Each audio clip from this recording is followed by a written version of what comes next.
Oh, I'm in the queue. Oh, thank you. Welcome to Portal Paranormal Talk Radio. I'm your host, Tuesday Miles, and joining us tonight, and filling in for Angela Thomas, which will be back next week, is Michael and Marty Perry. Are you guys there? Yes, hello. The British one is Michael. Where's Marty? I'm here. That's Marty. And joining us tonight in the first hour of our show is Alexandria Holzer. Are you there? Are you there? In spirit, yes. Okay. And so we can bring you through. We've got 4 people on the show tonight here on it, so you guys will have to determine which one is which, and so if we have to, we can raise our hand and everybody can hear us from there, huh? On it. Thank you, all of you, for joining us tonight. Thank you for filling in for Angela, Marty, and Michael. Hey, thanks for having us on. Oh, no problem. And Alexandria, I have said to you before, when do you sleep? I don't. But, I said sleeping's for the dead, so what bother, That's just my opinion. Well, for everybody out there, to understand who Alexandria Holzer is, and this is the thing, you are yourself. You are totally your own entity because you have all this amazing. I mean, you're an author. You do film. I mean, you're a ghost hunter. You come from a very, very famous family. I call your dad at this point the godfather of paranormal. Now he's reached the highest, and I think he's probably the oldest that's been around in ghost hunting. He is, and he's still of the living. It's absolutely, it's amazing. Yeah, he is. He's still walking the earth, and I think that's probably what's kind of gotten me more animated in this whole business of the field, because so much has changed, is the fact, he's still living, and there's a kin over here that like to preserve that. Nobody's able to really do that. So. Oh, absolutely. I was reading an expert off of your website, and it's where you talked about in the good old days where the ghost hunters used just the basic ghost hunting equipment, the recorder, the camera, and maybe a psychic or two. On it, do you think today's equipment, ghost hunting equipment, is a waste of time? You know what it is? I think it's all relative at this point. I think there are, because, back in his day, there weren't groups or teams. You were teams with everybody you worked with. I mean, my father, and when we were talking, I have to coin you guys M&M over there. Too many words for me. After having 4 kids, I have no brain cells left. But, and they'll understand this, everybody worked with everybody back in his day. And so he would work not just with one medium. He had mediums from around the world. Everybody was on the same page. There was no competition. There was a goal, and the goal was to help, to cross, to answer, to research, and to move on. So when we look at what's going on today with equipment, the first thing I always say is use your own intuition, trust your own inner self, and always have a good guide, which would be a good medium to come with you, and then a good recorder, because those are your basic tools that will not fail you, because they are what they are. And anybody would argue stuff anyway. Evidence is to be argued. That's just, the nature of the world. But those are the main things that you bring. And then anything else. If you want to bring gadgets and you want to set off your neighbor's microwave, go for it. It's not my thing. But that's okay. That's just my opinion. I think, though, there are necessities, which is yourself. Trust yourself. Have your mediums with you. Have a great recorder, obviously camera. You can't go wrong. And if there's nothing there at that moment, then there's nothing there. You can always go back, but you have to know what's going on in the situation. And every situation calls for different measures and different strategies, so to speak. So. Oh, I agree. Let me give out some websites here so our listeners can check you out while we're on it. Okay, to visit Alexandria's website, you can go to Haunting Holzer. That's HOLZER.com, and then you have the MySpace. I don't like MySpace anymore. Okay, don't get MySpace out. Okay. Yeah, no, because what? I took that back up. And let me give out Michael and Marty's too. Is SpiritArt.com, and their MySpace. It's okay to give you guys this MySpace out? Yeah. Okay. I'm Facebook and Twitter at this point. MySpace, they have a lot of issues, and I don't have time for all their technical issues. So. Okay.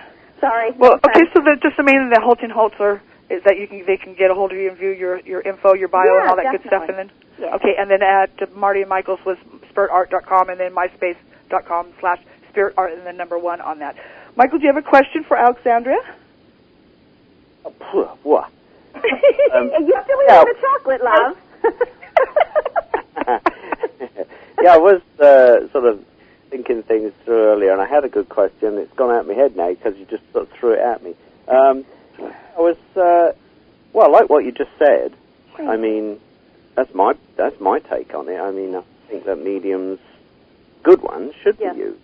Yeah, should be used, yeah. Your father used a lot. I read a lot of his books. Now, you yourself, You know, that's what I was going to ask you. You know, every generation seems to me to forget who went before them. Yes. So it seems to me that you kind of have to just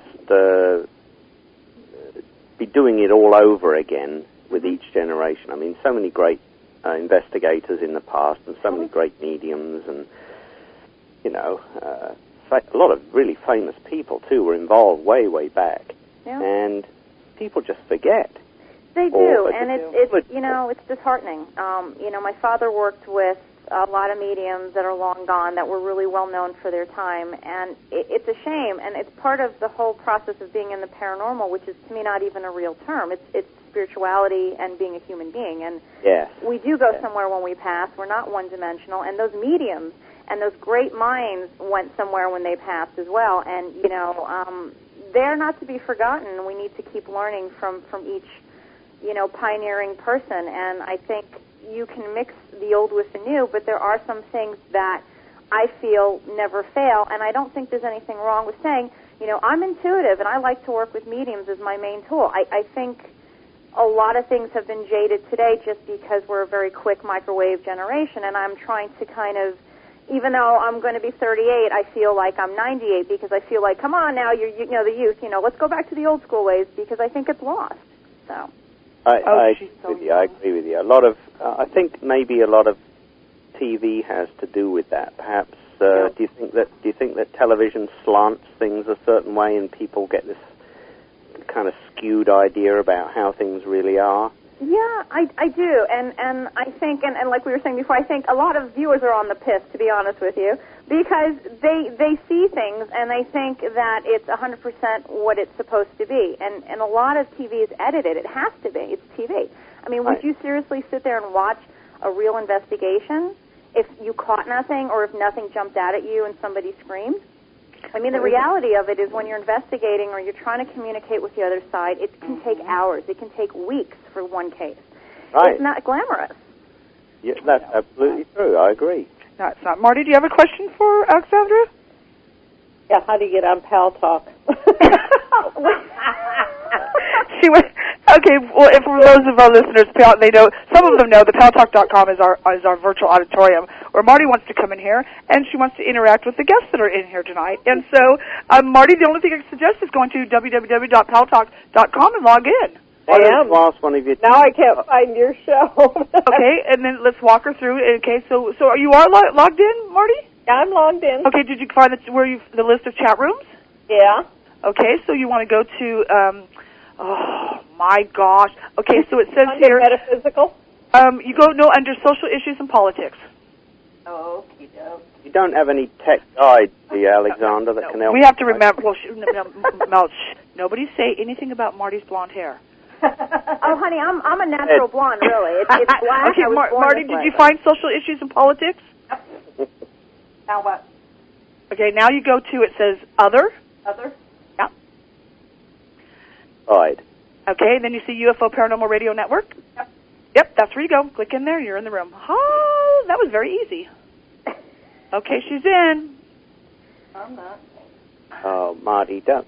Okay, so let me go on this one first because I want our listener audience to understand really what you are. So I'm going to ask you a couple of really simple questions. So are you chocolate or vanilla, Alexandria? Oh, good Lord, must I choose? Yes. I choose? Chocolate or vanilla? Chocolate. Black or white?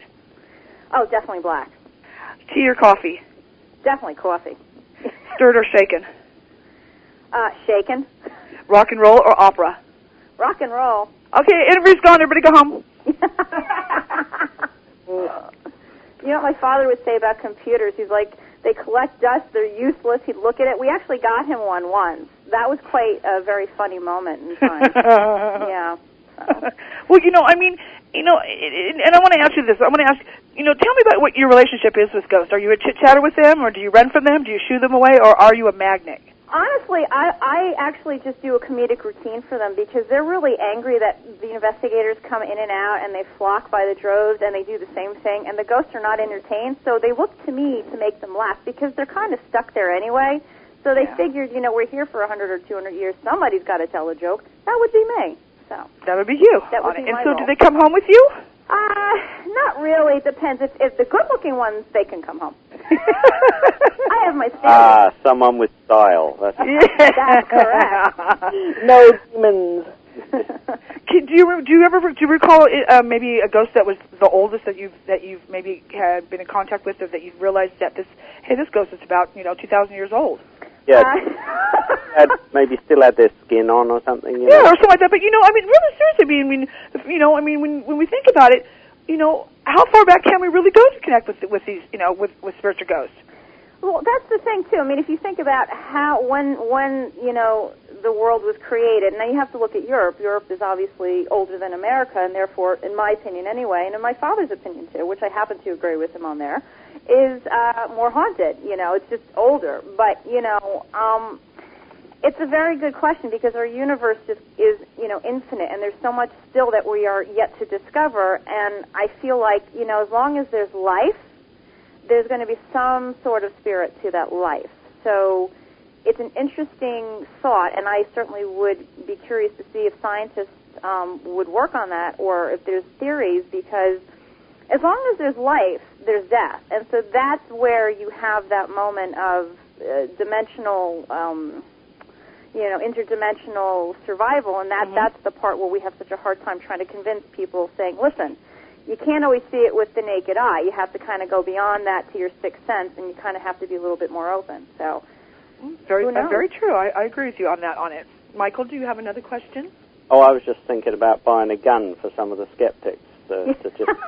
You can line up with my father. He would get so annoyed with them, But he the one thing was, he would always let them say their piece. He would never be, rude to them. He would just be rude in general. So it was all good, He just had everybody. I mean, all I want to do is give them an actual experience, Exactly. Well, you're fabulous. I mean, the two of you. I mean, this is what happens to me when I come across valid, incredible, talented mediums. Is I always sit there, and I'm intuitive. But I don't do it to do it in the field. I am what I am, and I'm kind of coming back into it. Is I always look to them like, so what do you see? What's going on? I'm like a little kid in a candy store with mediums. It's terrible. I always found it exciting when I was like that. Yeah, I found it enjoyable because they're like the Lion, the Witch, and the Wardrobe. They're peering through the back of the cupboard, Yeah, it's fabulous. And the crystal ball, and to me, it's very magical. And I think when my father had all the mediums over, that was a part where, even though he kind of had me come in and introduce myself because it was the polite thing to do, I hated that. But after being in the room with these incredible people, I was drawn to their energy and to just knowing that they knew things, and that alone made me feel like, wow. That's just so cool.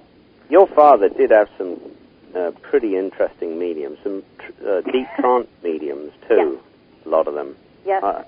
They're kind of hard to find these days. Do you think? They are, and the one girl that I'm working with, who's also from England, she's a real spitfire, and I had said to her, she's the first trans medium that I've come across, and that I think I'll ever come across. That was ever close to me, that is kind of bringing back the old school way of really kind of allowing yourself to get into that moment and let the surrounding spirits kind of, come through you and talk and be aware of what's going on, control the environment. I mean, it's quite a technique, and you really have to know what's what. And, when my father worked with Ethel Johnson Myers and Sybil Week, and even Yolanda Bart, I mean, there's so many of them, and they allowed themselves to be open first and foremost. And they didn't care if there were cameras on them or not. It wasn't about that. It was really just being true to the moment and helping the situation and allowing yourself to be one with what's around you. And it's to me, it's amazing. It is amazing on that, and I have to agree with you too. Marty and Michael are pretty amazing themselves. They are phenomenal. They really are. You find your mediocre ones, and you find ones that you want to. That doesn't leave an impression with me, but I can say Marty and Michael, they do leave an impression. Well, it's like with anything else in life. I mean, you're going to buy car A or car B. You're going to do your research, and things happen, and we make mistakes. I mean, mediumship is no different, and it's really annoying when people kind of say, "Oh, what are you, psychic? Ha ha!" It's like, go find a new joke, Come on. Oh yes, well I always say that. I'm no longer medium, I'm a large. So, but what get over it on it. Yeah. On it. So, okay, so I want to ask you you write for UFO Digest. Mm-hmm. Have you had your own experience with UFO? I haven't, and it's so frustrating because I would go out in the backyard and say, I'd look up at the sky, hello, I'm right here. Don't you know who my father is? No, I mean, it would be honest nice. Answer, I love it. I am his daughter. It's really scary, but But wait, let me stop you there because you know what? I mean, girl, you are reaching that plateau where your father is. I mean, you're not that far behind, and I have to say, you're not really walking in his footsteps because you really have done an amazing amount of work yourself. So let's get credit. Let's get credit there with you too. I mean, your father's. I mean, we'll never forget your father, but you've done an amazing job yourself, and all that you've done. I mean, look at your age and all that you've accomplished. And I mean, we want to be able to hit half of what you've accomplished on the show today. I haven't done anything yet. I'm not even on the BS. BookTube yet for the project I want to do. BBS. I can't say that word, but I can say BBS. No, but I'm telling you, have you seen me on TV? I've been on one DVD. Ooh, listen, but this is the way of the world, and I know if my mug isn't out there, nobody's going to know, and it's frustrating, and so you have to network, and people are like, oh, you just want to sell a book. It's like, you know how many books I'd have to sell to make $1? It's just people aren't educated, and it's frustrating. They lose sight of, but what have I written? Maybe it's actually important. Maybe I feel there's a message in there. Maybe there's reasons for these things. It's like I'm not telling you to go out and buy, a Twilight book. There's just, I think everything gets misconstrued, and when you're helping people, our lessons aren't made for the in the now moment because if I don't own your dad's book today, that maybe later on I will pick it up. Maybe after he's even gone. Well, and that's guess the thing what? I'm trying to avoid. I'm trying to get people to understand that.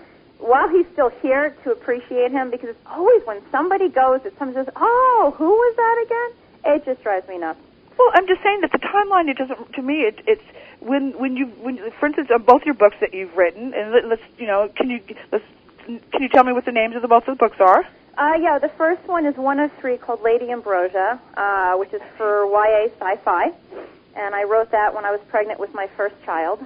And, of course, being an Aries, I had to know what we were having, Okay. So I knew it was a girl, so cool. It's strong female power in that. Girls roll. And then I have books in between that I haven't put out there yet to get published because, frankly, I kind of got turned off by the whole publishing process in between doing the memoir, and that was pretty grueling. And I might be adding to it, I'm not sure. We might be rerunning it again for another reprint, and we might be adding to it because life has changed, and it's a memoir, and I felt kind of like guilty, like, there's so much more to it, but it was a pretty good overall sum of just not my father's history, but my mother's history being, related to Catherine the Great, and her father being the Count of Russia. That's pretty cool stuff, and they made history in Europe as well, and so I felt to melt the two, so to speak. Well, I think it's great that you're documenting that, or making. I don't know how far along you got with it, but I always love when I meet cool people who've had, who their parents or, or all the interesting things they did. Yeah. I love knowing about that kind of stuff because I like to know how they got where they are today and who they are today. And they're very unique, and actually my next goal now off the book is to try to get it made into a film. And, I've met a lot of producers, and for somebody who doesn't leave the house and sees daylight, I've met a lot of pretty interesting people in the industry, and it feels good to me. It feels correct for my place to be in the industry for entertainment, but doing it for the positive reasons and not doing it for the vanity. And so it's really hard to prove yourself and separate it when you're in this field because people are going to look at you saying you're trying to sell a product and that's it. And so I have to kind of have that thick skin and bypass it like my father did, stick to his guns and say, this is what I found, this is what I believe in, and I'm sticking to it whether you like it or not. And, absolutely. Yeah. Good for you. Good for you. Absolutely. Okay, and Marty? Yes, I'm here, and Marty? I am on Pal Talk. Okay, you can put your on the chat room, you can and put your, I do have a question. Well, you can put your hand down now. Go ahead, ask your question. They just want to know what you're up to right now. What's going on right now?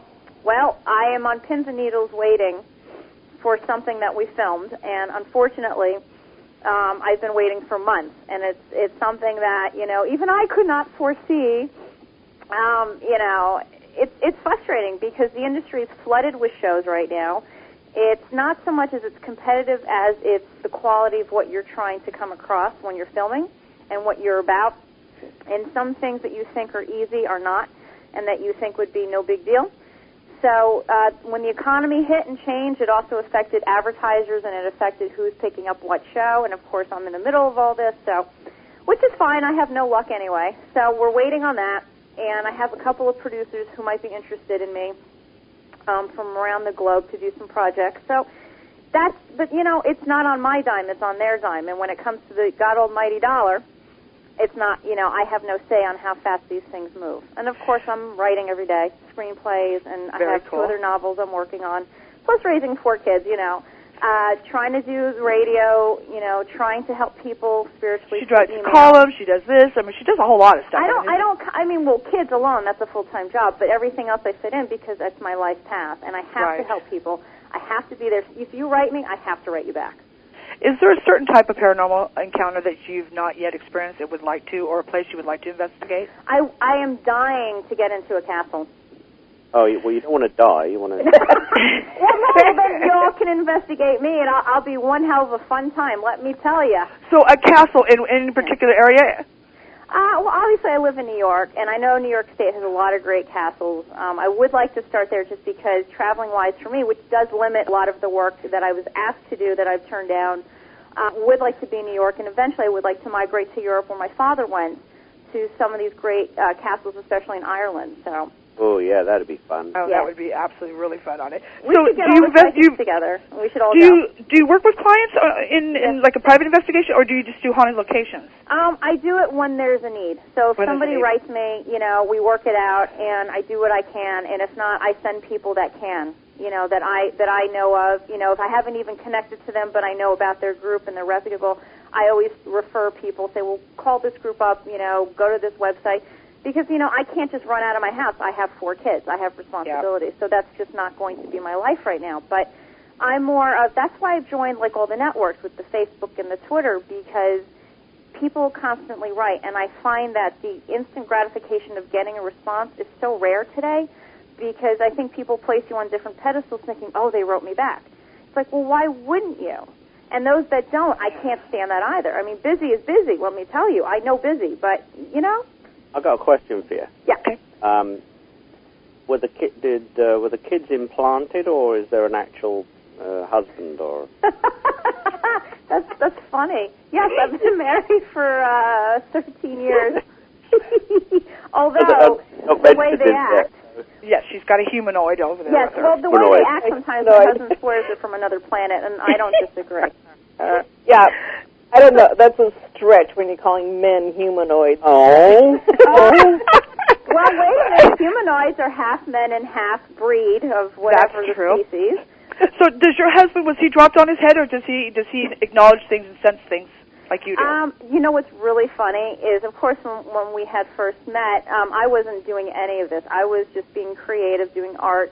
You know, I was doing Betty Crocker, you know, the whole thing.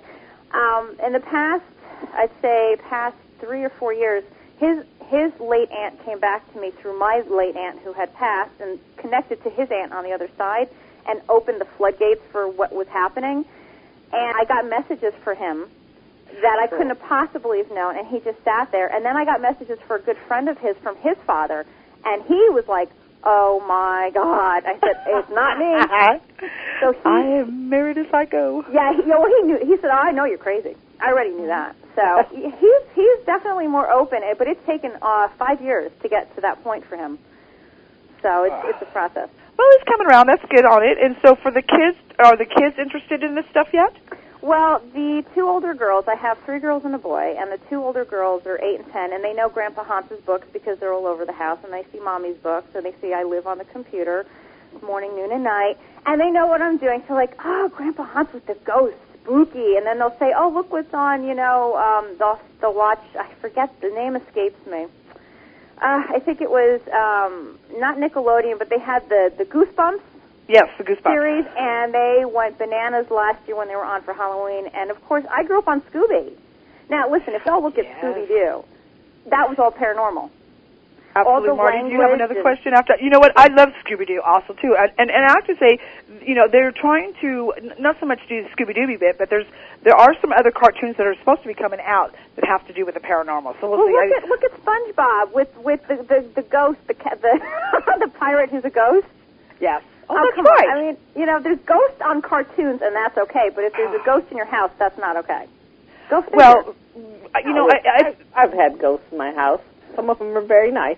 Of course, but you know, it's like it's accepted on cartoons for kids that the parents can be okay. But if somebody talks about having a ghost and the parents listening on a show going, yeah, right, it's like, okay, well, would you feel better if my client was a cartoon character? oh yeah, absolutely. You know, but you know what, Marty? There's a problem when they start setting their own plate at the table and they have their own chair. You know, well, I mean, they're cheap. You know, They don't eat much. They don't eat a lot. No. They make a little noise while they're eating, but they don't. Well, they're messy. It goes right through them, so you know it's like having another dog or cat. But you know, I swear on it. You know, I mean, here's the thing. I just keep telling them this is not a hotel. My house is not a hotel. Get over and get on with it. When it rains, they seem to come all in my house. I said, it's not like you're going to get wet. Alexandra, I'm not really sure what you were talking about when you were talking about the quality of paranormal shows on lately. That must mean that you haven't seen that new one called Hot Chicks in Scary... Oh, my God.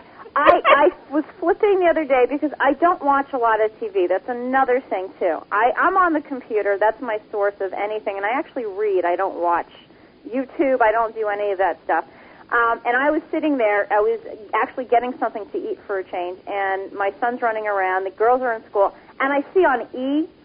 that there's these hot chicks in scary places, and I said, no, they didn't. I said, you've got to be kidding me. Yeah, Are they actually hot? The Hot Chicks in Scary. I mean, are they? I watched it, but God. Oh, okay. Because I know at the time they were casting it. I haven't seen it at all either. I was but I don't watch waiting for those shows. something to happen with these hot chicks, and it got more frustrating by the minute. My manager called me up. Is like, are you watching this?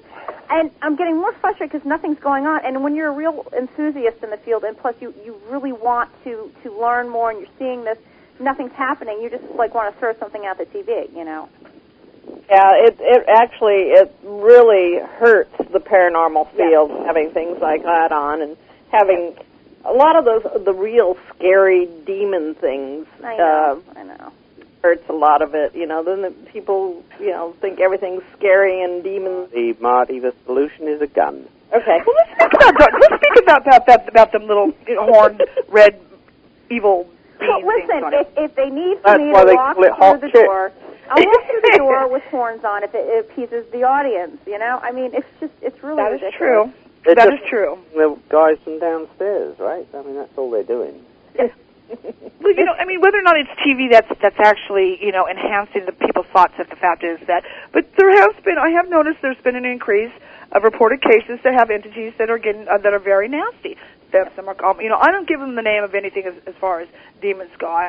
You know, I mean, that's just my opinion. I don't, you know, really care for that word. But the fact of it is that's what they're calling it. But I do know that I've noticed a lot of more cases that are being reported with entities that are of that nature on it. Have you noticed anything about that? Well, I did a show last year in Canada, and this guy, I'm telling you, he was two sheep to the wind, calls up, do you know the church has 800 more exorcisms, and what do you think about that? I said, well, I don't do religion. I don't talk politics, and I don't talk religion. I said, so as far as 800 more exorcisms that are up, you know, 80% or whatever, I had no clue. He had no backing to it.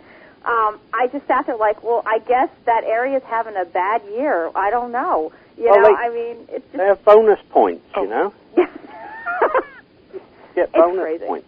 Well, you know, I mean, but you know, I mean, mind you though, there are these real families that are experiencing this. There are documentation of it, and you know, and the fact is that there was, you know, and I'll use this. I'm not trying to debunk anybody or defame anybody, and I won't use a name here, but there was 3 exorcisms done on this one family, and the fact is the entity kept returning.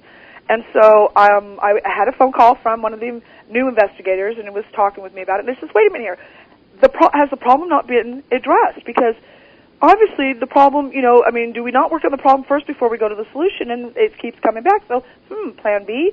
And so, and here it is that this woman is psychic. She is in that psychic medium stage, and yet Nobody ever said anything to her about it. Nobody ever said, well, darling, you know what, there's certain responsibilities you need to take with yourself.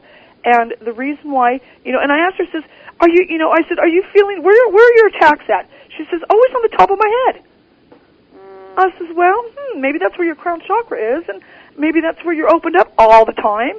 I'm just wondering, but I thought to myself, okay, if we're scientific based, or we're not going to go into that mode where maybe we don't interact with a lot of psychics, maybe we have a little small belief system, but we do need to pay attention to that, because that was part of the problem with her on it. I mean, she was completely out of control. She knew really basically nothing about it, and yet nobody ever mentioned her, but they're doing 3 exorcisms on her. What if the ghost isn't religious, especially Catholic, Well, I mean, with what Go ahead. The cross, big deal, forget the fact is, sometimes these things come around because of reasons for it. I mean, there's obviously problems. Listen, we definitely can attract bad energy in life. Listen, if you come home every day disgruntled because you hate your job, you hate your life, you gain 10 pounds, it's all going to poop, okay. That's not exactly a great environment to be in. And it could attract things. You're vulnerable. And that's why I always try to enlighten people when I communicate with people on whatever medium, saying, no pun intended, that basically you need to be conscious and make a choice when you wake up the next day to be positive regardless. I mean, obviously when there's an emergency, we're in that moment. But you have that choice. Well, Michael, you're just That's perfect. very true. I did years and years ago live a couple of ghosts, and one of them wasn't very nice. Yeah. And I had a roommate at the time, and she and I made a pact that when you're in the house, you have to think all good thoughts. Nobody can have an argument, nothing. Yep. If you need to, talk things over, go outside and do it. But inside. And it couldn't be around there. Well, it's trapped. Yeah, it's your space, and sometimes it's hard to do too when you get the 4 kids and you know that you go in and they've opened up every single little pudding pack that you've got in there. It is kind of hard to swallow your breath and not be. That's why I stopped buying pudding. On it, but I agree with that on it too. Heck out of them. Do it outside though. Yeah, I'm bringing the kids in the street, y'all. Don't call the coppers on me. It's just some ghostly activity inside. Okay, so I want to ask your opinion on what you know about portals.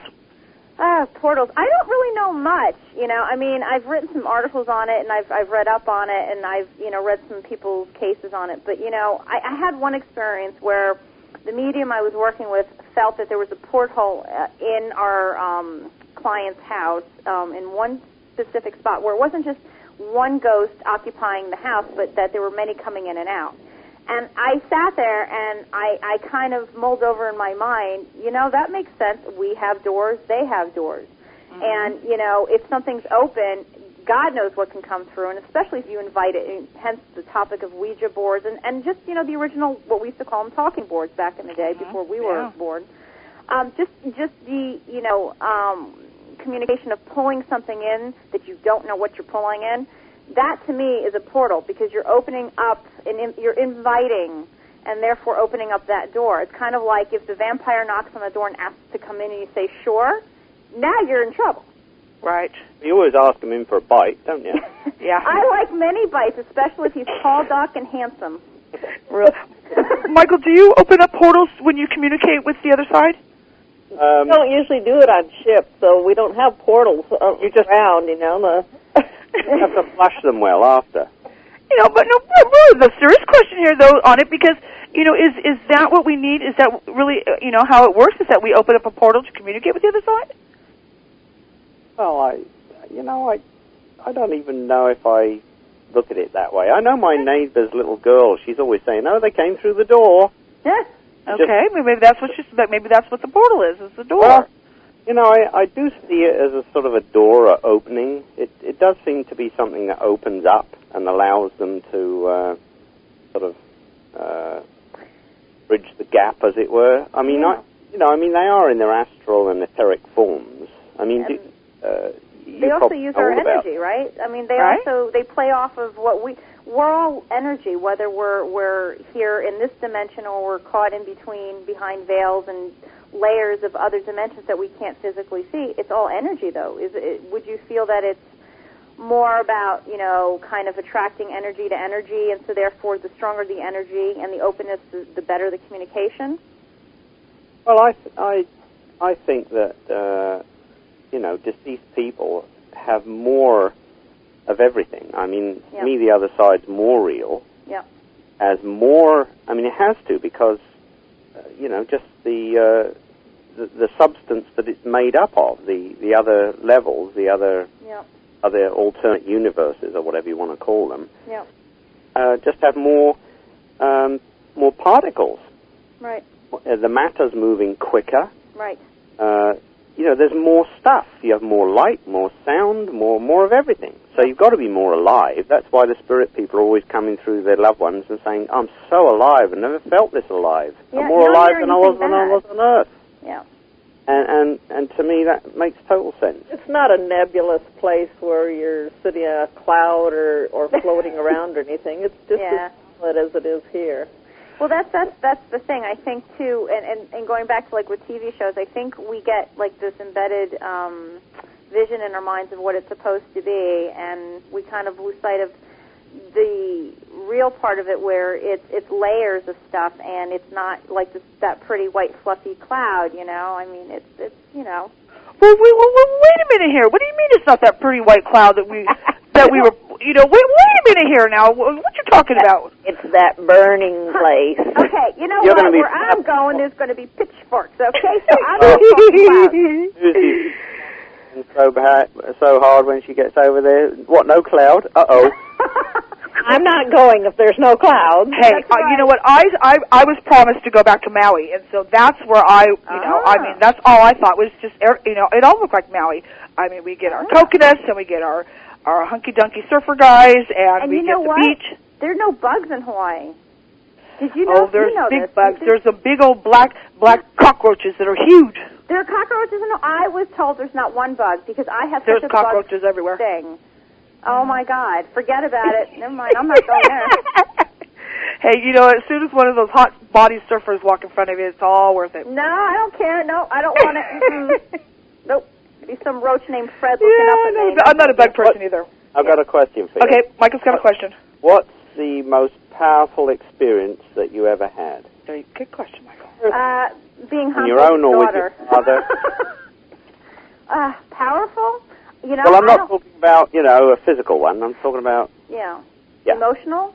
It could be emotional. Paranormal. It could be emotional, but linked to some sort of paranormal event. Well, the one that will mean anything and that has substance to it is when my late aunt came back to me, and I started hearing her.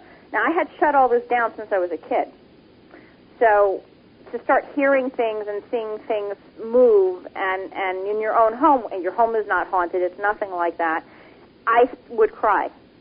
Emotionally, I would shake and I would cry as I was folding laundry, because something was happening to me and I couldn't explain it. And even to my own father, it's when it's individual, regardless of how you grow up, especially in my situation, it was the hardest thing to tell him what I was going through, because he would just, say, yeah, well, that's common, you're psychic. No, Dad, you don't understand. This is very different. I'm not, I don't understand it. She's telling me things. I don't know why this is happening to me now. It really struck me for a whole year. It took me to get back to who I was. And she changed my life forever. I would have never gotten back into writing. I would have never had anything other than just raising the 4 kids, losing my creative abilities, and just being that Betty Crocker, which is fine, but for me, it wouldn't have been. And she was sent back to awaken me on so many different levels. And that, to me, is a very powerful spiritual experience helmed under the field of the paranormal. As far as investigative work, I have yet to have one. I am nowhere near that yet. Oh. Yeah. I had one not too long ago with my own. I had a couple teams come in, and they wired the whole house from head to toe with cameras everywhere. And we stood there for a little bit over 6 hours, watching all these thousands of orbs drop down out of the ceiling and fly all over on it. It was just, it's amazing. I mean, hello, I got to live with this stuff after you guys leave. Let's stop at any time. But but there's just there's those moments, and I think that's not the only one I've had, but maybe the the last one I've had so far on it. It amazes me on a daily basis on, even when, like for instance with Michael and Marty, when Michael just connects, I mean, with this amazing information. Yeah. You know, how can we not just step back and say, you know what, I mean, that's not paranormal. That is just, it's life. So it's it doesn't. so if amazing. Something happened to me, I would laugh, because that's the first thing I do is I make jokes and I laugh. But a lot of it's based on fear. But then I think, why am I afraid? There's nothing. My father always said, don't be afraid. Enjoy your life. You know, you're alive. And I don't think I would have a problem with it, because I've experienced things, obviously, but it makes me want to know more. And if anything, I have sympathy for those who are stuck. I have sympathy for those who are on the other side that want to talk, because could you imagine? I know that when my time comes, if nobody's listening to me, I'm going to be one pissed spirit. Let me tell you. I will throw things at your head if you do not communicate with me. Do you hear that, Michael? Yeah, so be there for me. But, you know, it just, you have to, what I do, I put myself in their spirit shoes. I flip the table and say, well, what does it feel like for them when they have so much to say, and it's not like they can come out and write it down and put a sticky on your fridge and say, call me at 9. You know, it doesn't work that way. So Michael says that all the time. I know. Okay, wait, raise your hand. Who's raising their hand? I know a few people have had stickies put on their fridge, so to speak. From, you know, one lady, she brought in an answer machine, and her husband had left a message on it to her. God. Her deceased husband. Yeah. Oh. Listen, that breaks my heart. It's like, it just, you almost want to, when you hear those stories, you just want to put the people back together for those moments, because you know they're missing the other one. And that's the sympathy part of me that kicks in, and that's who I am. I am about mending it, and I always feel so bad. So if I'm in a situation and there's a haunting, I'm not afraid. I'm encouraged to help first and foremost. Exactly. Yeah. Good. But you know what? Why do we need to come back to give messages? That's, to me, is the saddest. It really is sad, because you know what? We should be finished. We're done. We're done. Well, you're talking about yourself. Look, Exactly. I mean, that's the thing. I want to make. When it's my time to die, though, let me finish. Michael, when it's my time to die, I am dying without regrets. I am dying that the fact is that everything I wanted to do, I'm done. I don't need to come back and give messages. I will see you. Listen to her. Well, when she crosses, you're going to have the angel saying, okay, we need to do your life review now, woman, and you will be going back on the 5:45 train, and it's not to Hawaii. And uptake takes it. See, I've already have plans who I'm going to hang out with on the other side anyways. Yeah, right. You'll be over there 5 minutes, and they'll be saying, okay, time to go back in Don't 5 kick her minutes. out. That's pathetic. You're making me feel pathetic. I just sure don't hope so. I really sure don't hope so that I'm not going to be able to do that. Well, there's some people that don't want to come back. There are people like what you're saying, seriously, that are like, I'm done. And and maybe they're old souls and they know something that they don't even know. You know, who knows? I mean, we don't know until we get there and we have our life review. And well, I think anybody that's done with the earth you have to master everything on the physical plane to be able to not have to come back. I mean, Yes, you do. like if you can walk on water, maybe you won't have to come back. But if you can do that, forget it. You're going to come back. I'm working on that trick, by the way. Yeah, I mean, your life, you're here to learn and then you go. You know, the whole point of being here is to learn and do good, and then we go. And sometimes we come back and sometimes we're done. And that's just, and we continue on to we're teachers of love, and we go on, so. And we go to different places depending on what kind of soul we were. So, and so, which is important. I do believe the fact is that and I'm not, I have to say that I'm not against it, but I'm not a real big either religious or Bible reading person on it. I'm not against it. I'm sure that there's a lot of facts in it and stuff, but I mean there are many. I mean a lot more many that really stick to that book, stick absolutely to that book, because the fear that that was placed in them, if they don't, right. that hell is waiting for them. I have the book. It's by my lamp. It looks nice.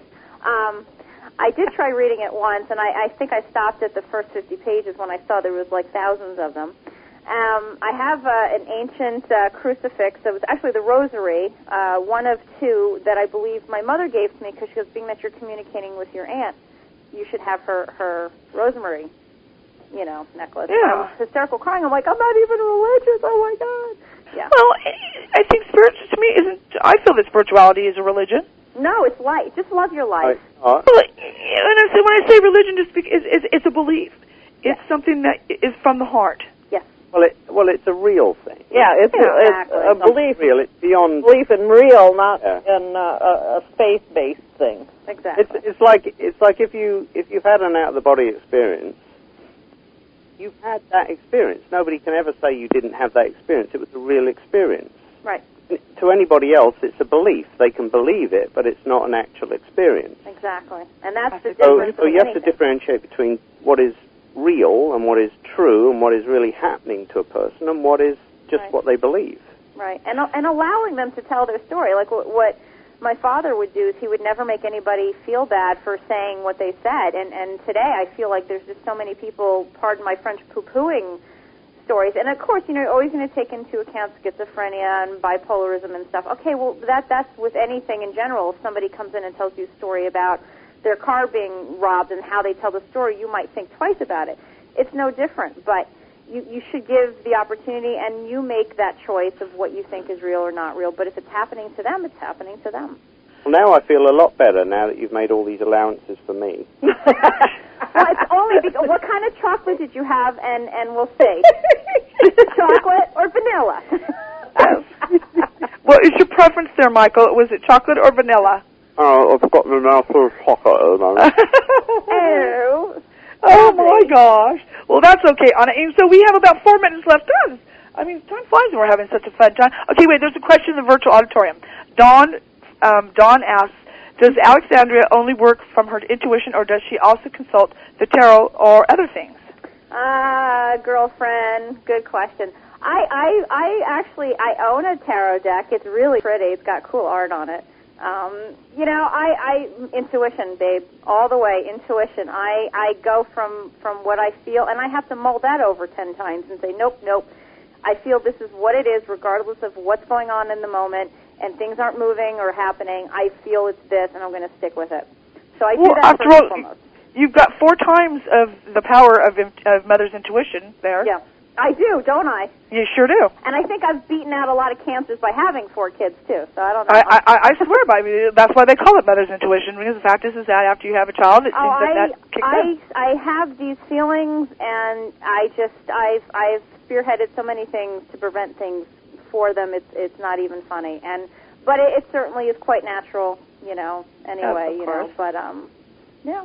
Helps. Okay, so let's get down to where we want to start give out information again. To visit Alexandria's, I keep wanting to call you Andrea, and that's just driving me nuts. That Alexandria. Was the first time. You can call me anything, just not. I know on it, and so, but the fact is that still Haunting Holzer on it, and so is there anything that are you going to be out anywhere at events or anything else that we can find you? I don't do events anymore unless they're local enough. I have managers in California and in Rhode Island. It's just the fact that it would take me away from the kids, and I kind of feel like I need to still keep doing what I'm doing, and if something comes up and it's worth it and we can swing it, I'll do it. And I've done it in the past. I might go to Florida, in the fall for something. I don't know. It's kind of like they're my priority, and I'm always helping people every day spiritually, and that makes me feel really good. And it keeps you connected and involved. Yeah. And there's what I always say. There's a part where if you're going to complain about it, then you're never going to find a solution. But you find the solutions with stepping up to the plate. Yeah. It doesn't matter how much it is. It's just something. It's more, to me, it's more quality versus quantity. It's more about how good I'm doing versus how many places I've showed up. Yeah. So I'll get there. You're based in New York, right? I do. I'm an hour from the city where I grew up. I'm actually it's really downstate. Off the New York State Thruway, so I'm not too far from the city. Woohoo! Yeah. Very cool. Well, our timing is up on it, and please come back because I got one page of my list of questions that I got to throw at you on it. And I did get my my chocolate versus vanilla questions out there. That was the most important of them all. Anyway, we'll do the undies question. Yes, okay, please do that, and please from Angela and I and Michael and Marty and all our listeners from Portal Paranormal Talk Radio, our best to your father. Thank you so much. He'll appreciate that. And I have much love for all of you. And my M&Ms over there, I'm so glad I had a chance to finally talk to you guys. Oh, we got to get together one of these days. Oh, You're on Facebook. I know you guys are on Facebook. Oh, all right. Well, we may end up now out in New York in the near future. Let me know, and I will come join you, because that to me is worth it. Keep in touch with us on Facebook. I know you're on there. You're on there, right? Yeah, I think we have you as a friend, actually. I don't have no faces and no books. Gotta go break, guys. On it. Alexandra, we'll talk soon. Thank you so much for joining us tonight. It was an absolute pleasure to meet you finally on it. And thank you, Dawn. On that note, you guys, we're going to go to break. We'll be back in about 6 minutes or so. This is Tuesday Miles with Portal Paranormal Talk Radio, and Michael and Marty Perry, co-hosting tonight, filling in for Angela Thompson. We'll be right back. Stay tuned. I mean, just mind-blowing stories to yourself. I do think some of them are pretty mind-blowing. I thought that blew my mind, I tell you. I was amazed at that one. I thought, wow, that's a pretty amazing... He knew that he could get his grandson to go to that event on a and kick his ass out of bed and make him put the wrong shirt on, and... You know, I thought, wow, that's amazing that he did that. Okay, but let's talk about that for a second, Michael, because, I mean, here it is, the spirit world obviously had some influence on him to get him out of bed, to put this shirt on, to go to where you guys are, for this to all connect together. I mean, to me, that's pretty powerful. Oh, yeah. Well, it is, isn't it? Influenced by people on the other side. Different people can be influenced more. We've had people... that Michael has seen in spirit, like in our house, and, he knows who they are and everything. And he said, well, I'm not contacting your family. I just don't do that. And right. And that's very difficult to do anyways on it, because I know that there is that request that they ask. Especially when it's a young person that had just crossed over. But he said, well, I'll get my family to come to you. And he did. So within days. We were talking about this the other day when we were chatting on the phone about that guy Alan.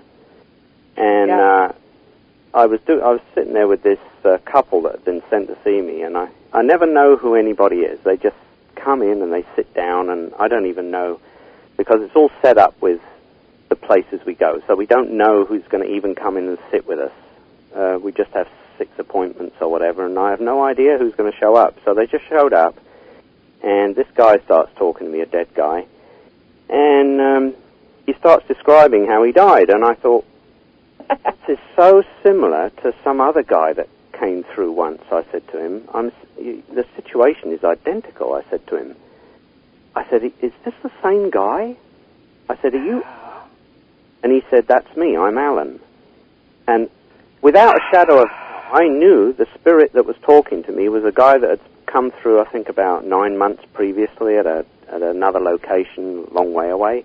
So you recognized the energy, the same type of energy again? I knew it was him.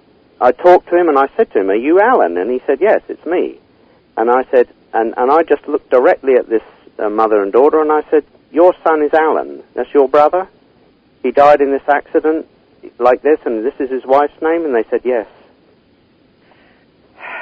Now that, you asked me a question before. You said, I did. How do I know? How do you know? I'm really talking to a specific person. Well, I do. I mean, unless everybody on the other side's complete and utter liars, I mean,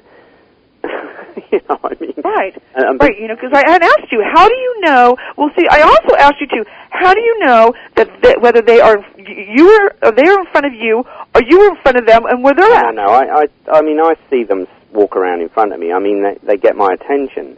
When we were in Reno one time, we were doing 6 sessions a day. So we were sitting in the back of this little store all day long for 5 days, doing 6 sessions a day. And we got to the second session one morning, and it ended, and we went for a little coffee break, and I was standing at the back of the store, and Marty went in to get some coffee, and I was looking around, sort of still zoned out, I stay sort of in my zone, and I was looking around. There was this little girl that I'd seen about maybe 6 times. More than a year ago, I'd spoken to her father. He had accidentally run her over with his truck. How sad. Now, I'm going to tie two things together here. You said Okay, it's ever emotional for me. I tell you what, that had to be the most emotional session I think I've done. When I saw that little girl first time, and she was an absolute doll, a little girl, with blonde hair, just, a dream little kid, just a doll. And I said to her, well, how did you die, honey? How did you get there? And she said, my daddy ran me over. Oh, no. And I couldn't believe the guy sitting in front of me was her dad, because he just looked young, and I thought, nah, this isn't her dad. So I said, where's your dad? And she pointed at him. He wasn't that emotional. What? It was also because he wasn't that emotional. No, he wasn't emotional. He didn't get emotional at all. In fact, it was really bizarre. He told me later that he was angry at me. I don't know why he was angry, whether it was because... who knows? Maybe it was just the whole psychological impact of it. But I just looked at him. I said, "This little girl says you ran her over. That you're her dad." And he said, "Yeah, that's what happened." And she described the pickup truck he ran her over with, the new pickup truck he's driving because he couldn't drive the other one anymore. He sold it. He couldn't drive it. He described. She just described so much stuff. She talked about the friend of the family that drove up at the time. Yeah, and how she broke away from her other sister and ran out to meet them, and that truck ran her over, and all this stuff. And the next day this lady came, another lady. The one that drove up at the time. Yeah, but I didn't know. She sat down, and there was the little girl again. I said, I talked to this little girl yesterday, and she's here again, and she wants to talk to you. And she said, and she says she knows you. And she said, yeah, we're the people that drove up in the truck that she ran out. We saw the whole thing. And so I had several encounters with this little girl. So anyway, a long time later... Was these people already had pre-planned to come to your event, or is that... Well, I didn't know. It had all been set up, but I didn't know. I had no idea. I didn't know who they were. I just These were private sessions that the store set up for us. Yeah, they're all back-to-back. We have no idea who's coming in or anything. We don't even usually know their first name. I don't even know their name until they sit down. This is all arranged by the store, you see, so I don't know who's going to come in. So anyway, we were back at the store... I don't know, maybe it was a year later, and I'd seen this little girl several times since for other people. Once again, not knowing that they had any connection to her. So we're looking around, and Marty... forgot that she had told you that she wanted to tell Daddy that you had to stay with Mommy. Oh, that's right, yeah. You're going to have my little brother. That's right. You got to stay with Mummy because you're going to have my little brother. And she wasn't pregnant at the time. And so anyway, I was looking around, and I saw the little girl, and I shouted out to Marty. I said, "Hey, Marty, you know that little girl that got run over about a year or so ago that I've seen a few times?" She said, "Yeah." I said, "She's here. She's standing right by me." And I just said to her, "Hello, sweetheart." I said, "I can see you. What? Hello. Is somebody coming to see you? Why are you here?" She said, "Yeah, somebody's coming to see me." And I said, "Oh, who's that?" She said, "My mummy." I said, "Really?" Because I'd never met her mother. She'd never been to see us. And I said, "Oh, wow." I said, when is she coming? And she said, "Now." And about a minute later, the door clanked, and there was like a bell on the door, and this lady came in.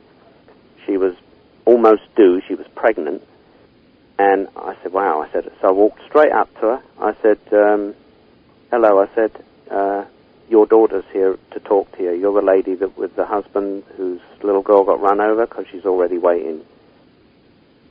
And that was her. She was one of the... Michael, I can't stand the story. I just, because I've got tears coming down my face on it. Oh, this was one intense thing. I had a headache at the end of that day like you wouldn't believe. I was so upset by this. It just, I don't know, She was one of the best communicators ever, though. She's better than a lot of the adults that we have come through. She was fantastic communicator, this little kid. The stuff she told me. People were bringing in lists of things that I'd said from her that they completely, was completely correct.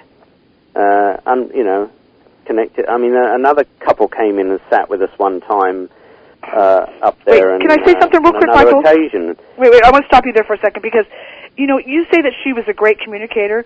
Yeah. If these spirits don't trust the person who they're coming to, the person who's going to give, who's going to understand their information on it, that in itself means a lot because, it's, yes, maybe she's a good communicator, but it's the person who is the one that is receiving the message and understanding it and giving it with compassion is what counts on it a lot too, Michael. So I myself think is that, you know what, they know that you're a pretty amazing person to come to. 50-50 deal. Yeah. They meet us halfway. Obviously, you have to be empathic. I mean, you have to love, you have to care about people. Honestly, if I'd known how angry he was at me, it probably would have, put the kibosh on the session, I probably would have thought, why is he all upset with me? But I'm not a mind reader, so I don't know what's going on in someone's head. But he revealed that to me later. There's deep psychological stuff with that, it's like redirected anger. The cops told them that they wouldn't probably stay together. They said, you probably won't stay together as a couple after this, we've seen it before. And the last time we saw them, they came together. They'd had their other son by then, her little brother, just like she said. Oh, cool. And they became closer than ever. Did she say that she was having a brother? Yeah. Okay, so they do know our future.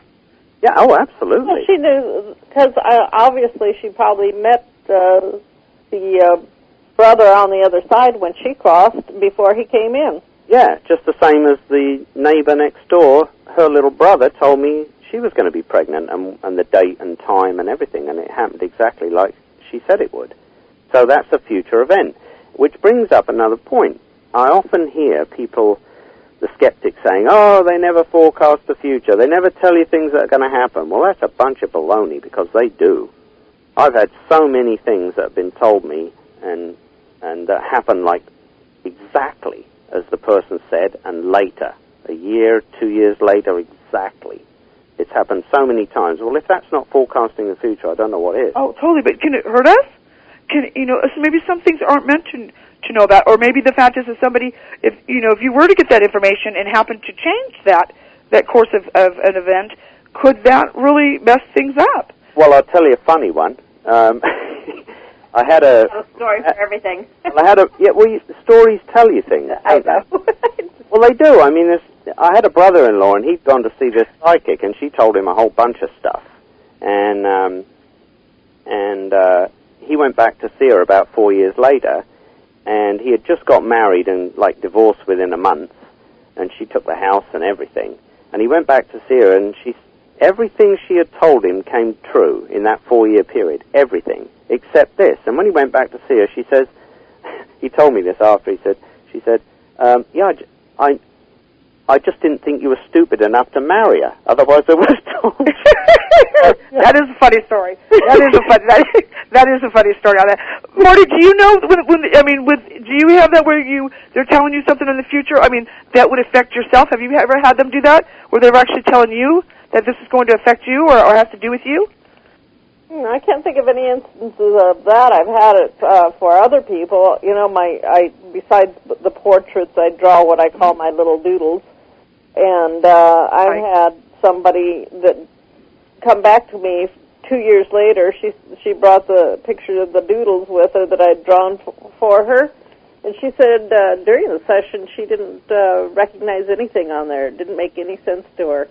Until almost 2 years later, everything came true in 1 week span. That I'd drawn stuff like I drew a hula girl.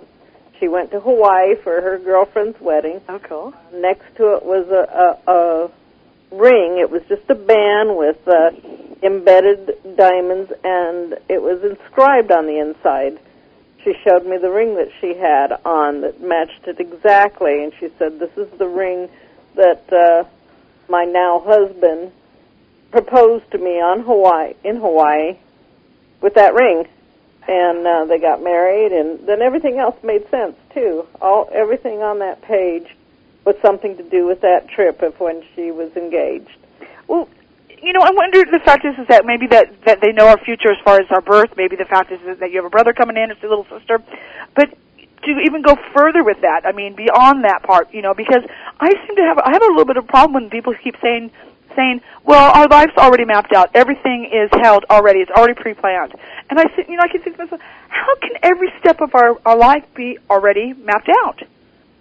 I just don't think it's possible. I don't think it is either. I'm not with that thought that everything's mapped out. We all have our lives somewhat mapped out. We figure out before we come in, we're going to do this, we're going to do that, we're going to do that. And there's all these possibilities. That's what I call it, is possibilities. So if anyone even, predicts the future, it's really just a possibility. Because if anything can change at any given time. It's always changeable. And that's why predicting the future can be very difficult, especially the time frame. I'd say it's more to do with the time. The time, getting the time exactly right. That's where a lot of people that are psychic or even mediums get it wrong. They the time, they try and put an exact time on something. Now, it just depends how accurate you are. I mean, if whoever's talking to you is really accurate, or where you're getting your information from is really good, you're going to be very accurate. But if, well, that's impossible, because their timing on the other side is so much more different than ours. I mean, theirs is like, we have 10 minutes go by where they have 1 second. It doesn't, our time is not the same as what their time is anyways. I mean, to me, it's not. I mean, to me, it's their time is so much more different. Where is there really a time over there? They're just going and seeing what we have, but is there really a time for them over there? It's not. Okay. When you're measuring time here, you're looking at a clock, or you're measuring it by how many things you do in a day, or by days because of the rotation of the Earth. Well, it's. You know how you have moments where time zips by and you seem to have, like, hours have flown by and it seems to be like hardly any time at all. And then there are other times where you're waiting in a waiting room and the clock just never goes around fast enough. It's like every time you look up, it's almost like where it was last time. Especially when you're in the dentist. Yeah, go ahead, Michael. It's more to do with how much attention is paid to what's going on in the moment. Yeah, okay, that does make sense. Well, I mean, so it's like that. You're measuring. Time is the measurement of change. It's not. That's what it is. It's how many things happen. It's the measurement of change. Now, if no change is taking place, or if the change is not perceptible, how are you going to measure it? Okay. If you're on the other side and there's no sunrise and sunset, how are you going to know what time of day it is? How are you going to measure time? It's not that things aren't happening, because they are, because you're going from here and you're doing this and you're doing that. You're doing things, but you're not measuring it in the same way. Right. So I would say that the way you measure things is different. So I'm just wondering if really, though, I mean, the change is occurring here with the living, or this side of the veil, or this side of, or this dimension, where on that dimension it's not. They stand still and we change. Well, it's just measured differently. It's measured differently, okay. Looked at differently. You won't truly understand it until you eventually get over there, because it's just a different state of mind. Right. Okay. We live in a very... As it should be, because we need to have that difference. I mean, even though it's just, and it's said, and we've heard it over and over time, that we return back to energy. There is no male, there is no female, there is, none of that stuff that you have with your body. You're talking but you're talking in ultimates there. You're talking... We're not talking about the... You're talking about a very, very advanced state. Most people, when they die, and they do not become neither male nor female. That just isn't what happens. They're just not advanced enough. That's a very, very, very advanced state where you feel neither male nor female. That's a pretty high state to be in. And also to not be affected by all the lower states of mind, all your desires, and all the rest of it. I mean, a lot of people, when they cross over, there's a lot of subtleties that you're having to deal with that were, as it were, going beneath the radar when you were on Earth. There's a lot of motivations and subtle subconscious things that are playing out that you are totally unaware of when you're on Earth. You're not all-knowing just because you cross over. And, Right. you know, and when you get Okay, over good. this, Good statement, Marty. all your Right. foibles and all the things that make you up become a lot clearer to not just you, but to everyone around you. And sometimes they're quite quick, but compassionately pointed out to you where your failings lie. And you're kind of blind to them a lot of the time in life. You don't see, you know, where your failings are. And even when your best friends try and point them out, sometimes, oh boy, that's the you're taking on a lot if you try and...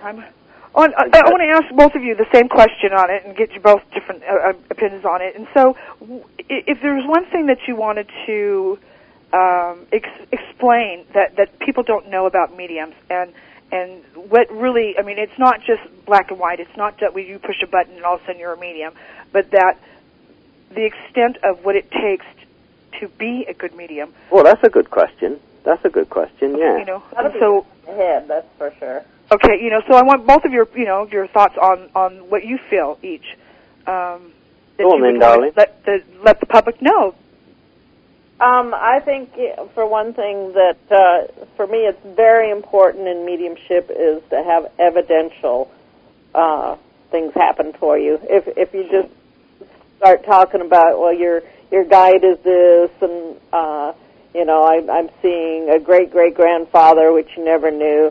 You know, that doesn't make any sense unless you say, you know, your father's here and his name is Bill and he's wearing a bow tie. Oh, that's my dad, you know.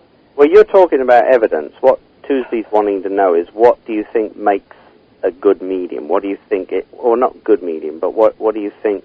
Well, what is it that there's more, but it's just not cut and dry being a medium. It's not just the fact people think that you push a button and you turn on, or push a button and you turn off. And there's so much more to it. But if you were to have to explain to somebody, really, what is it about being a mediumship? What is it? What more is there that you have to do, and how you connect, or however else you want to answer it. Marty answered it in the way that she felt the question. Yeah. You know, and it was great answer, Marty. Absolutely on it. Dedicated. Okay. Dedication. The dedication that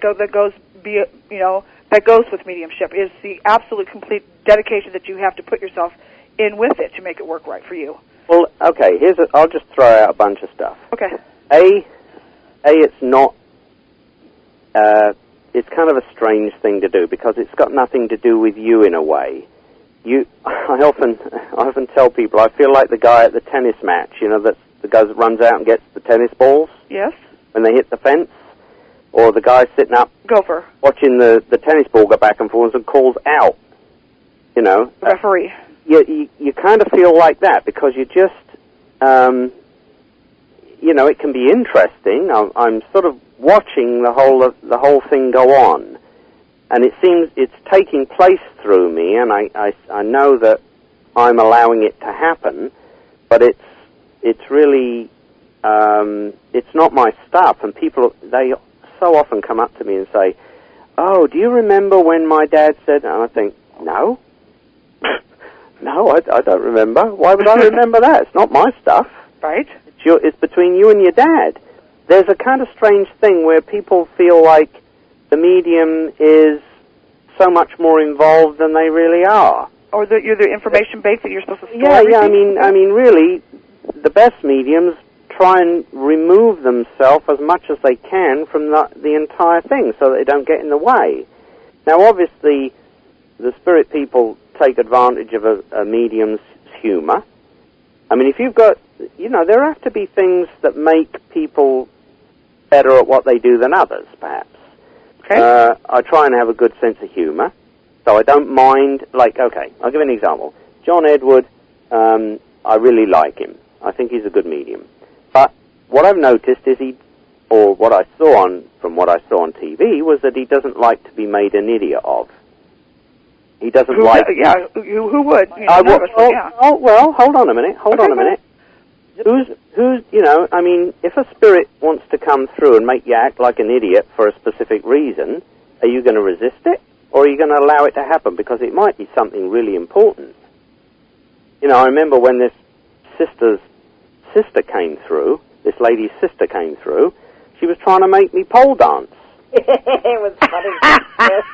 I'm sorry, but I've got it on tape. I know you do. Well, I mean, I felt I could feel myself resisting what she was trying to make me do, and I did this most stupid dance. And I looked at it afterwards, and I thought, God, I look like a bloody idiot. Okay. Well, but you see, she halfway got me to do it. I knew what she was trying to make me do, and I just couldn't allow myself to do it because I felt so stupid doing it.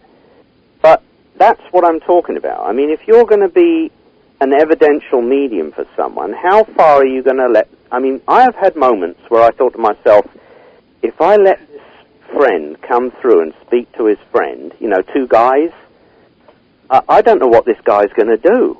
Yeah. Right. I just couldn't let him have free rein. Okay. I knew he was a real joker, and he wanted to mess with him and ham it up with him and like joke with him, but I really had reservations because I thought, I don't know what this guy's going to do. So I kind of held back a little.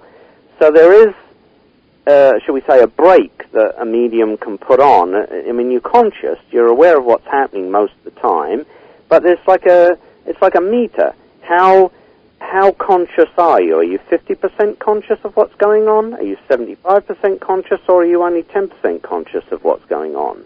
It's really on a sliding scale, if you want to look at it that way. How much are you prepared to allow a spirit person to come into you? How, you can't be afraid at all. If you're afraid, you're going to put a stop on it. And then you have to know quite a bit too. You mean you have to have some knowledge of like countries, languages. You have to be quite a rounded personality to be a really good medium, because say you've got someone who's Chinese who wants to talk to you. What are you going to do? Say, I don't understand a word they're saying, and that's it? No, you're going to make an effort to listen to what they're saying and try and understand what they're saying, even if it's Chinese. Right. Well, so you have to be quite a well-rounded personality. You have to have a sense of humor, because sometimes the spirit people play jokes on you. Yes, absolutely. That's true. That's very true. They've done it to me. Absolutely. I know my leg cramped up one day in the middle. I have to say though, but Michael, the pole dancing, I just would have loved to have been there. Oh yeah. I just would have it. I mean, that lady's reaction was priceless. She just jumped up and she says, "Oh my God!" She says, "I used to pole dance with my husband." I was like, "Great." But I want to make this comment because I found with myself, that one thing I don't think that people understand is that here it is, and especially, whether you've been doing this all your life or the person who just, woke up their gifts at the age of 40, but, you live your life trying to understand the world that we live in here. Yeah. We're alive, we're living, we have to deal with everyday issues, the world growing up, into adulthood, so forth. I mean, and we reach a point where we finally maybe get comfortable with it a little bit. Things are going okay, things are going, as planned.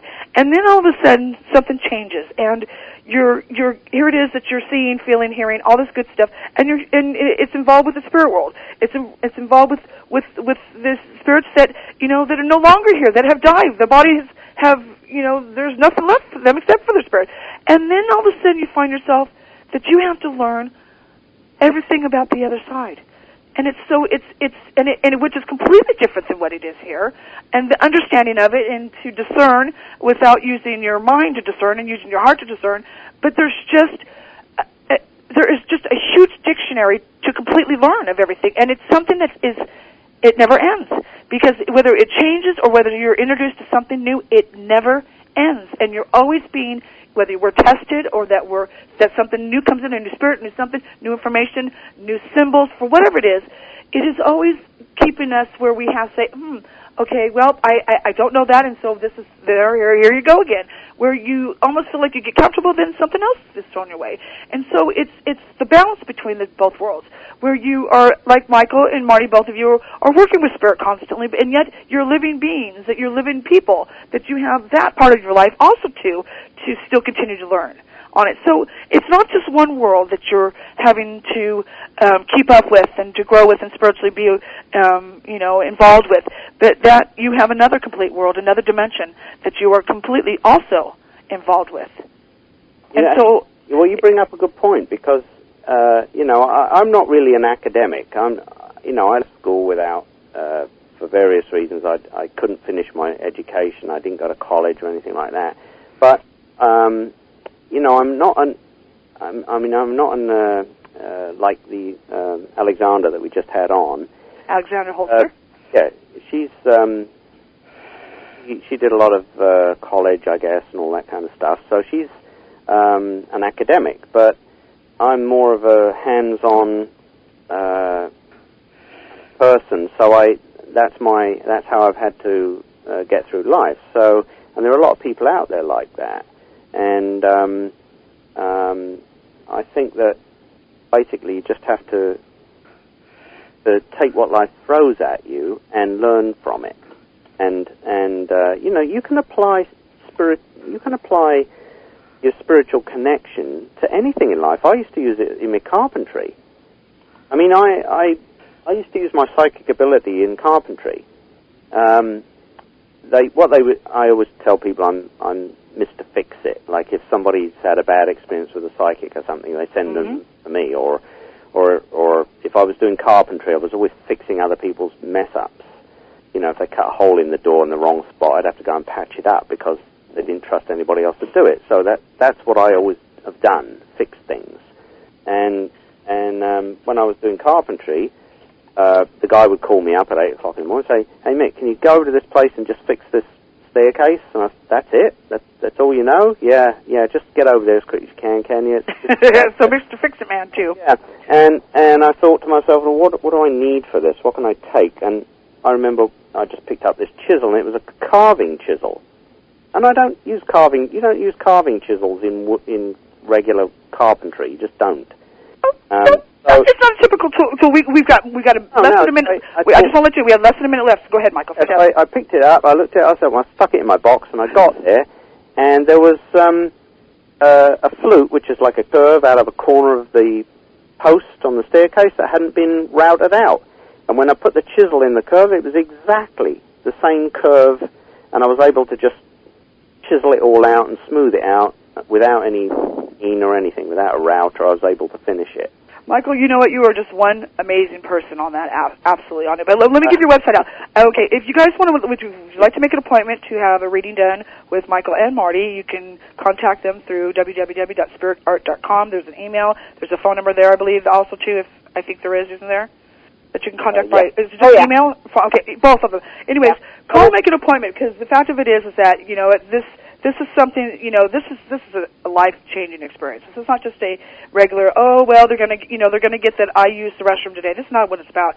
This is a life-changing reading that you'll have with them on it. And I myself have not been in the chair yet, waiting one day for me to be in their chair. I will be, though, on it. So, anyways, thank you both for filling in for Angela Thomas, and we hope that Angela will, we send blessings and prayers to her and her family on it.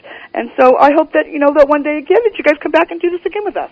Okay, I'll say really quickly, we're going to be at the Mount Washington Retreat with Beyond Radio events in April, and we will be at Ghost Dock in Salem for one day only. So if you want to get in touch and get a reading there, give us an email. Oh, absolutely on that. Very cool. Well, listen, this is Tuesday Miles with Portal Paranormal Talk Radio, and tonight's guest co-hosts are Michael Perry and Marty Perry. Thank you for joining us, everybody. Take care of yourself and each other, and we'll see you next week. God bless. Bye-bye. Good night, everyone. Bye-bye. Bye-bye.